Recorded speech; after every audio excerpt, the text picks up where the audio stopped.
कर्जमाफी व पीक कर्जाबाबत देवेंद्र फडणवीस काय म्हणाले?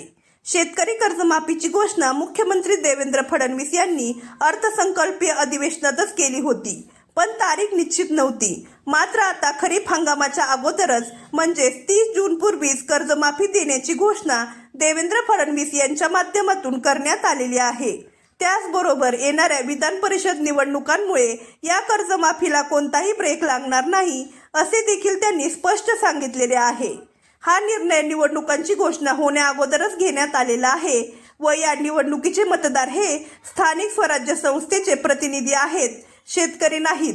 त्यामुळे गरज भासल्यास सरकार या संदर्भामध्ये निवडणूक आयोगाची रीतसर परवानगी घेईल, असे देखील त्यांनी सांगितलेले आहे. त्यामुळे पुढच्या हंगामासाठीचा पुन्हा कर्ज मिळवण्याचा मार्ग मोकळा होणार आहे. शेतकऱ्यांना कर्ज देताना त्यांच्याकडे सिबिल स्कोरची मागणी करू नये व त्यांना कोणतीही अडचण करू नये, असे निर्देश मुख्यमंत्री देवेंद्र फडणवीस यांनी दिलेले आहेत.